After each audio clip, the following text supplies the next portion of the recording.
I will never forget the night it happened, the night Amaka stopped breathing. Everyone in our village knew Amaka. She was like the morning sun, warm, bright, and full of life. She had a way of making people feel seen, of making even the quietest child in the village smile. She wasn't just beautiful in the way she looked, though she was. Her deep brown skin glowed in the sunlight. Her black curls bounced with every step, and her laughter, oh, her laughter, was the kind that made you forget your troubles, even if just for a moment. But none of that mattered the night she ran out of her hut, clutching her chest, eyes wide with terror. It was the middle of the night, and most of the village was asleep. I had been sitting outside my home, watching the stars, when I heard a strange sound, like someone choking. Then, a loud gasp. I turned my head just in time to see Amaka stumbling into the open space near the village square, her breath ragged, her face pale under the moonlight. She was struggling, gasping, as if the air had turned to stone. Her mother, Mama Chica, ran after her, panic in her voice. Amaka, what is it? Speak to me. But Amaka could not speak. She just stood there, gripping her chest, her body shaking. Her eyes darted around wildly, as if searching for something unseen. By now, a few other villagers had woken up. Old Papa Odenigbo, the village healer, hurried forward. He bent down, his wrinkled hands gently touching her shoulders. Child, what is wrong? Amaka could only shake her head. She opened her mouth, but no words came out. Only more gasping, more fear. She's choking, someone shouted. No, Papa Odenigbo said, his eyes narrowing. He checked her throat, placed his ear to her chest, and then straightened. Her lungs are clear. Her heart is strong. She has simply forgotten how to breathe. Forgotten how to breathe? The idea sent a chill through me. Breathing is something you don't think about. It just happens, like the wind blowing through the trees, like the river flowing to the sea. How could someone forget something so natural? But Amaka had.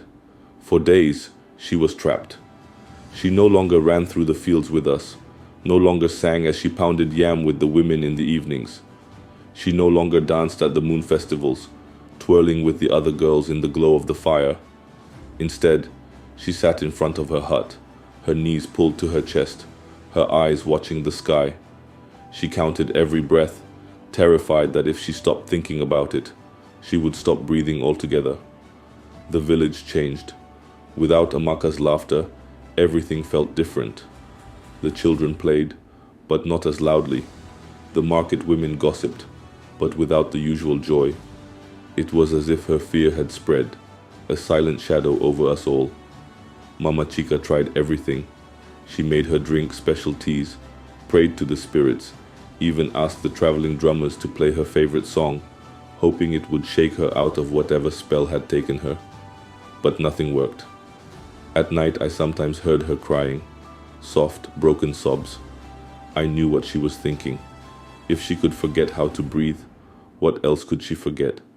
Eating, walking, living. It was like her own mind had turned against her. Then, one evening, a stranger came to our village.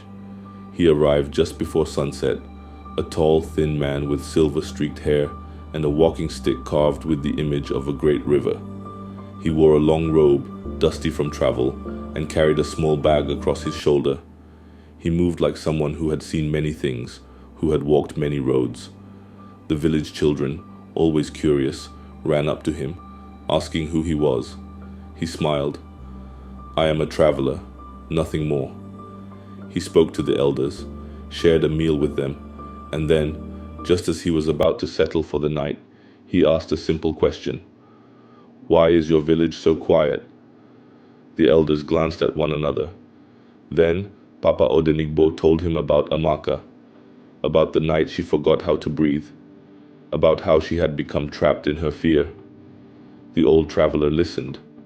When the story was done, he smiled again and said, Take me to her. We brought him to where Amaka sat, her body still, her hands resting on her knees. Her eyes flickered up when he approached, but there was no spark in them, no recognition of life. The traveler sat beside her.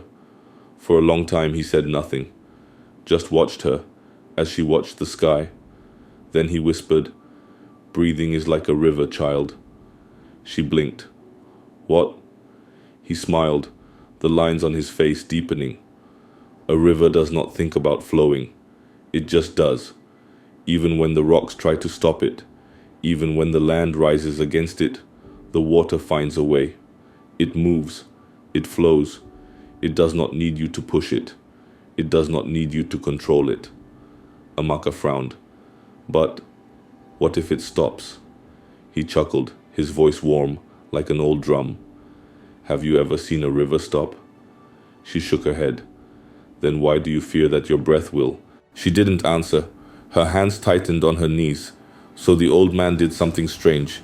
He lay down on his back, placed his hands on his chest, and closed his eyes. "Watch me," he said. For a long time he didn't move. He didn't speak. He just breathed.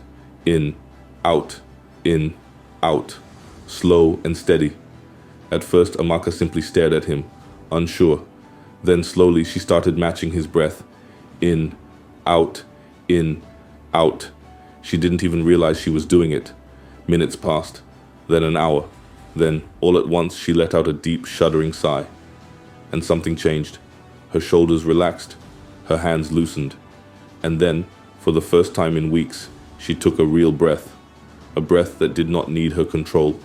A breath that did not need her fear. Tears rolled down her cheeks. "I forgot," she whispered. The traveler nodded. "Fear trapped you.